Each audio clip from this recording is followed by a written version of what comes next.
Today, Pastor will deliver a message titled Saul and Tarsus. Good afternoon, Hope Church. Good afternoon. So last week I preached with the theme of Go to Samaria. Not the title, but the theme of Go to Samaria. And I encouraged you to go to your own Samaria that is near to you, but you haven't gone to. And after I preached, I thought about it. Have I reached my Samaria? And the answer was no. And on Thursday night, I don't know if it was Wednesday night or Thursday night, I woke up early in the morning, 4 a.m. with a dream.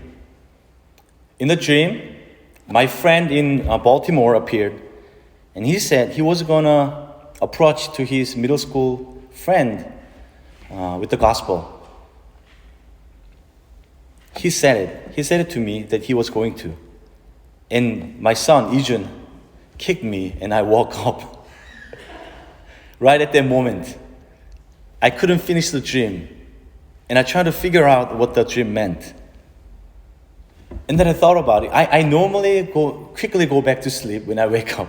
But that morning, I cannot go back to sleep. And I thought about it for another 30 minutes. And then my middle school friend came into my mind. We went to church together, and we were in a retreat together, and we prayed, and we received Jesus together. But then this guy, ever since I came to the state, we lost contact. Not lost contact, but he kept contacting me, but I didn't respond. Maybe sometimes he was busy, and sometimes I feel like he's too far from me. He doesn't go to church anymore. And I'm being a pastor, I thought maybe I have nothing to share with him. But this friend just appeared in my mind and never left me. And about 4:45 a.m., I emailed him, the email that he sent. And I said, I'm sorry, did not respond. And I said something with Jesus in my life, my current life. That's a step that I took last week, reaching out to my own Samaria. And you may say, oh, you being a pastor, is that everything you did to reach your own Samaria? There's nothing. But that is the point. Even though it looks nothing in human eyes, it's a big step in God's eyes. God does not ask you to sacrifice your life. God does not ask you to quit your job to preach the gospel. God does not ask you to die today. But He's just asking you to do the simple thing you can do. Try to find where you share Samaria and reach out. In today's text, Saul of Tarsus. Well, such a great transition to today's text. Saul in Tarsus. Book of Acts chapter 9 consists of two parts. First is Saul going to the city of Damascus. And second part is after his conversion in the city of Damascus and in Jerusalem. We are so accustomed to hear great stories and success stories in lives. We do not want to hear nor share our failure stories. Because our society, our culture is so filled with all these success stories and encourage people to make your own life. When you've been educated in their circumstances, you approach faith and Christianity with the same mentality. But you cannot avoid it. There are failures. There are situations that you don't feel successful in your life, nor in ministry. Because we are full of failures. Our lives are filled with failed stories and the goals that we couldn't achieve. And that is it's capable because we are limited human beings. God did not make us to fail, but since He created as human, we are to fail. If you were to read success stories in the Bible, there are many people who succeeded in their lives. For example, Daniel, who became prime minister, and Joseph also prime minister, and all those people who succeeded with God's help. But is it really full of success stories in the Bible that you read? What about the life of Jesus, who finally died on the cross just like any other sinners? What about Peter, who abandoned his own teacher and once ran away? Even though he became an apostle and led the whole church, his life was full of failures and misery. And what about Paul? Maybe we can approach him from a slightly different perspective, because Paul was from the city of Tarsus, which was no small town and great city in commercial and education. And he was educated under great teachers in his time. And once he converted, he had this philosophy and theological knowledge. He was able to defeat other Jewish people. And he accomplished a lot of success in his faith life. And he bravely embarked on his mission journeys. And he kept this bold attitude from the beginning to the end. When you approach Paul's life from this perspective, today's text can be read as a success story.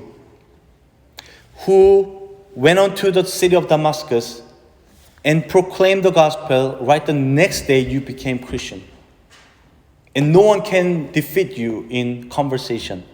And then you go to Jerusalem and meet with the apostles and proclaim the gospel there. He even risked his own life. You may be able to read success and great story and heroic figure from the story. But if you go deeper into the text today, we may be able to read another story, which is the story of failure. From the beginning of his conversion to the end of ministry, his life was full of failures and rejection. And his story of rejection is reached to the climax when he had to go to Caesarea and was sent to Tarsus, his hometown.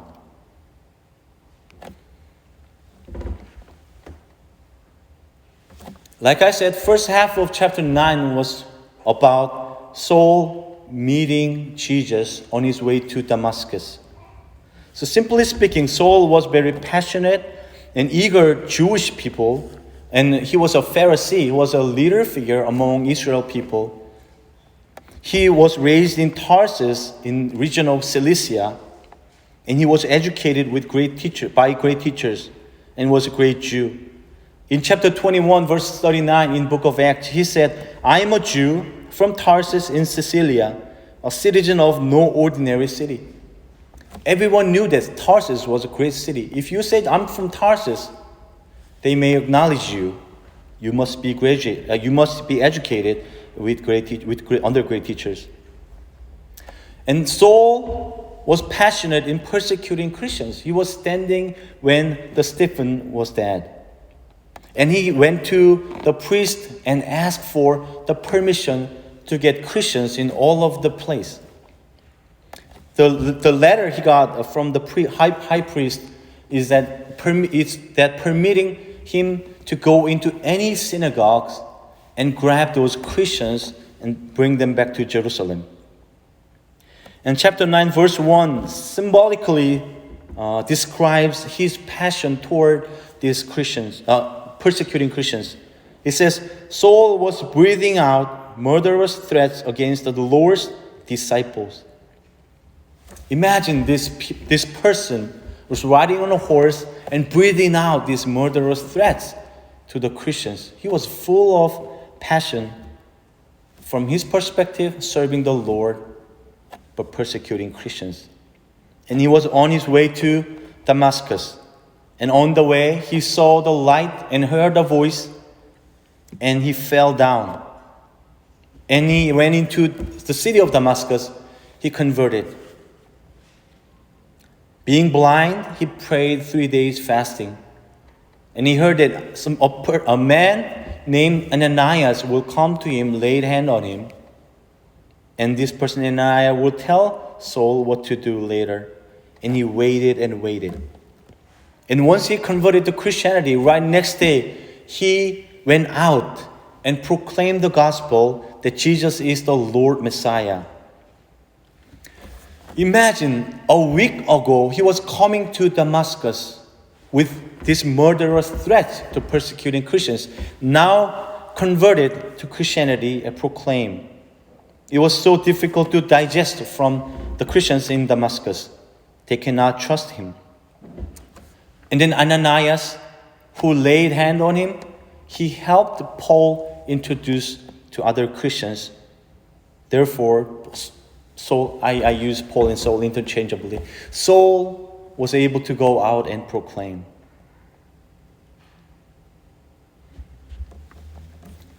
Saul, he was self-made man. He was independent. He was full of confidence.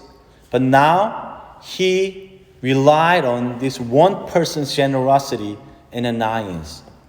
Without him, Paul was never able to step a foot on Christian community. Totally dependent, totally relying on some other person's generosity, Saul became helpless. Saul became the person who had to rely his everything onto another person. It is far from his attitude coming into the city of Damascus, breathing out murderous threat, with his company around him, with his confidence, in his official letter with his hand. Now he got nothing, just rely on one person's generosity. And then, of course, he proclaimed the gospel in the city of Damascus. They did not accept him. First Christian community did not accept him, and the Jews tried to kill him. Verse 23, after many days had gone by, there was a conspiracy among the Jews to kill him. Jews neither accepted him. Jews not only rejected him, but also they tried to kill him. And because of this opposition, Saul had to flee from the city. Verse 25, lowered him in a basket through an opening in the wall. And he had to run to Jerusalem. Imagine Saul's mind. Let's pretend you being a Saul now. Compare your situation right now, being lowered on the basket. Your entire life relied on this thin rope. If one person had bad intention and cut the rope, he would have died. If one person in Christian community reported to the Jews that Saul is running away, he could have caught and died. So Saul's situation right now is totally helpless and dependent on someone else. Compare that with his attitude. He was coming to the city of Damascus. But that is what he learned through this experience, that his life is not his made. His life he cannot maintain. His life he cannot make. He cannot build his life. He has to rely on someone else.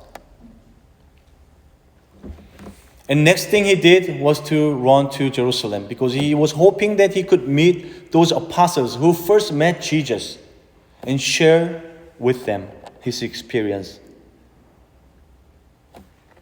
It was his shabby retreat. It was despair. It's an expectation that has not been fulfilled. It's a story of failure.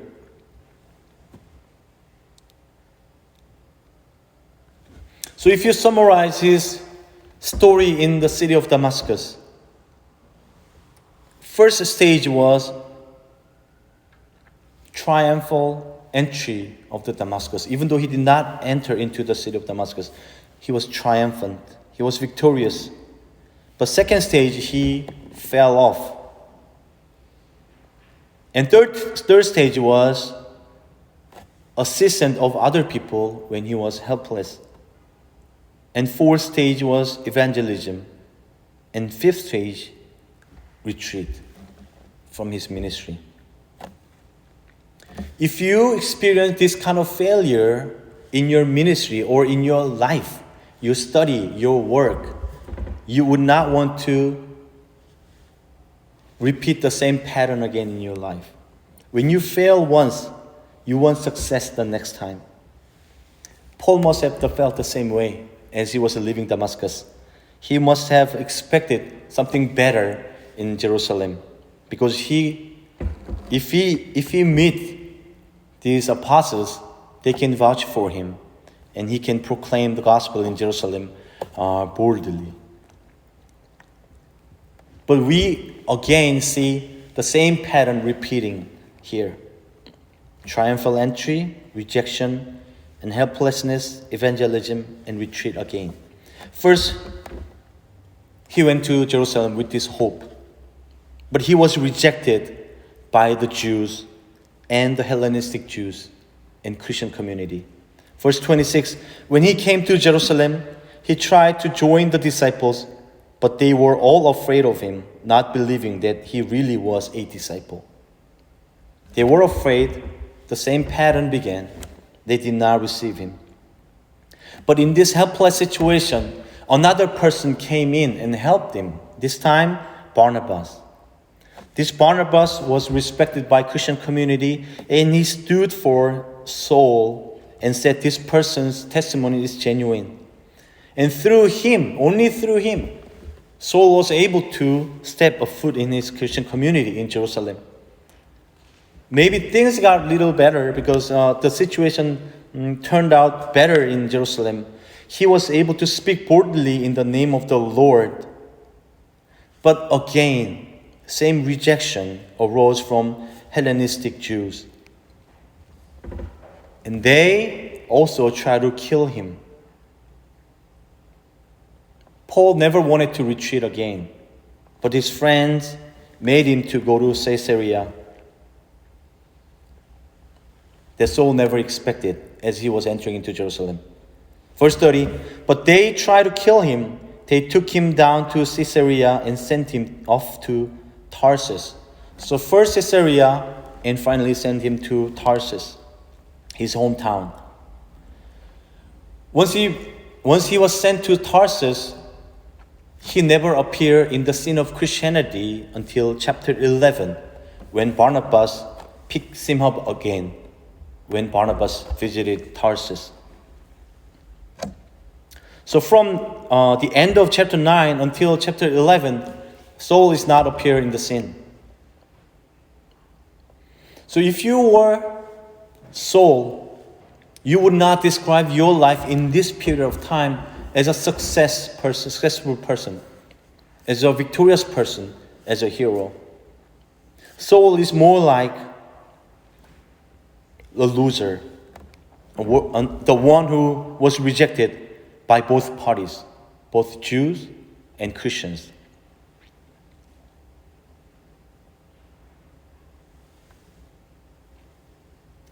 So from the beginning of his ministry, Saul experienced two great failures.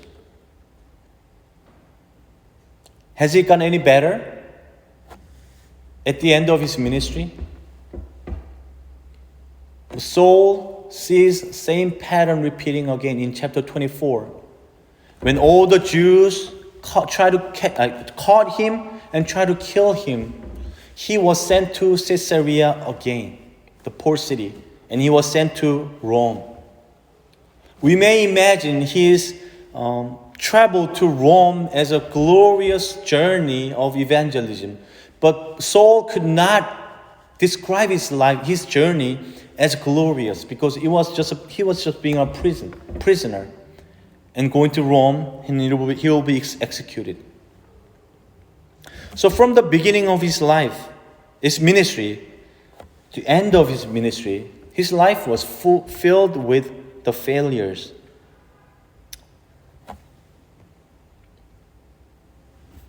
It gives a relief, because even Saul, the great figure in Christianity, he experienced these kind of failures. It is okay for us to experience failure. Three things we learn from the text. First, God's ways are not like ours. Isaiah 55 says, "For my thoughts are not your thoughts, neither are your ways my ways." We became Christian. And we learn in church, and we may feel that we have been given this glorious task of evangelizing others. We have this task of saving others' soul. We may feel with passion and enthusiasm in you. But has it turned out always good or bad? There are times we fail in evangelizing others. There are times even in our lives when Jesus promised, "First seek the kingdom, and these things will be added on to you." Has it always been added to us? We experience suffering. We experience the things that are opposite to this glorious promise that Jesus gave. We may think that God is working differently than our expectation. But God said it clearly that His ways and His thoughts are different from ours. Even though the situation that you are in may turn out differently than you expected, believe that that is what God has planned in you. Saul may have expected something else, but look at his life now being lowered in the basket and fleeing to Caesarea and go to Tarsus. Everything did not turn out well for Saul. But we know that from history how God used him and how God worked in the early church to proclaim the gospel. So we cannot say that God must work in our own ways. Instead, we must ask that we must obey that God's way, even though they look different and in complete opposition than our expectation. Second thing we learn from the text is that God's power is perfected in weakness. 2 Corinthians says, "My grace is sufficient for you, for my power is made perfect in weakness." From the beginning of Saul's story, when he fell down on his way to Damascus, he had to rely on his existence to others, people around him, because he could not see. He learned through this that his life is not fully his. He has to rely and depend on others and ultimately to God. And in the city of Damascus, he again relied on Ananias' generosity. And in Jerusalem, Barnabas. And throughout his ministry and all the mission journeys, he relied on others a lot. Even though for us it seems like Paul is a heroic figure, he doesn't need any help from others, he relied on a lot because he knew that he's not fully his. God worked in many ways, and Paul relied on God. And God worked through many people around him. So it was no shame for him to ask for help others. In many cases, in church and life, we feel shameful asking for help because we are so accustomed, we're so educated by the myth of self-made man. But if you were to allow God work in you, we have to make room for God to work. We have to openly ask for help from others. It is no shame when you work in God's ministry. Actually, if you reject others' help or assistance, it is far from the gospel. What is the gospel? Gospel is all about that we, being sinners and helpless, cannot save ourselves. In that situation, God comes in and helps you. So if you were to confess that you are saved by grace and you are a Christian, you don't feel shame asking for help in ministry and in life, especially to God. And third thing we learn from the text is that God works even when we are in retreat. Not in a good way, that we're staying in resort, but retreat in a bad way, in a wartime situation. So Saul's life here after he went back to Tarsus, can be described as his time of retreat. Because he came from Tarsus and he was rejected in everywhere. There's only one place he go to. He was in retreat. But we know that how God has worked amazingly. Even Saul was not there in Jerusalem, in Antioch. Verse 31 says, Then the church throughout Judea, Galilee, and Samaria enjoyed a time of peace and was strengthened. Living in the fear of the Lord and encouraged by the Holy Spirit, it increased in numbers. Maybe this verse has given to me personally, like the person I am, want to see Paul or Saul as heroic figure and essential figure in Christian history. Unless there is Saul, we cannot have this world Christianity. There are times that I have been attempted to read Saul in this way. But God is saying that, look at this verse. Even though Saul is in retreat, he was not there in Jerusalem, nor in Damascus, anywhere in Palestine.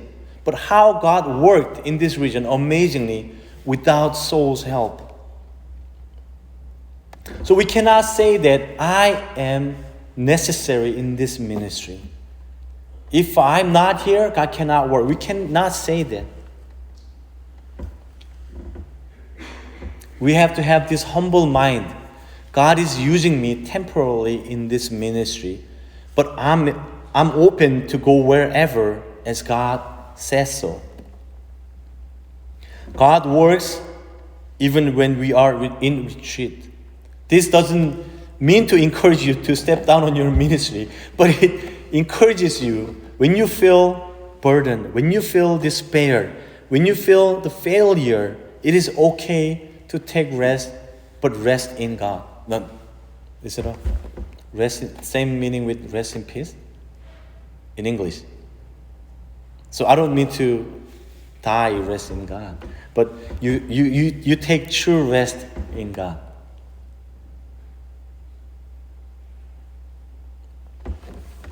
God works even when we are in retreat. First Colossians says, neither the one who plants nor the one who waters is anything, but only God who makes things grow. It is only God who worked in the early church. Because we see in chapter 10 and 11 how God used Peter and proclaimed the gospel to the Gentile. It is not about Saul, it is not about Peter, but it is about God. So when you are in a situation that you feel failure, and you are not effective anymore, and you feel like you are not succeeding, you're not successful, and if you are in time that you are being rejected by others, and if you think that this is the end in your life career, remember Saul's retreat to Tarsus. Remember that God is using this. And God says it's okay to fail. It is okay to retreat. But rely on only God, who is working in His ministry. Your life may not turn out be successful. Your life may be filled with failure. But through this time, we want to learn that it is God only who works in our lives, and our weakness makes perfect God's power. And His ways are not like ours, and His thoughts are not like ours. We humbly kneel before God and ask God for help and show us His way, show how He wants to lead our lives. Let us pray. When you pray, lift everything in your life situation to God. Everything that you can't even share with others. Honestly come before God and lift them up. And pray that God works in that situation.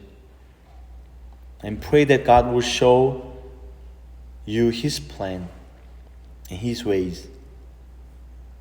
And most of all, pray that we fully rely on God alone, who is the ultimate source of energy, who is the ultimate source of our life.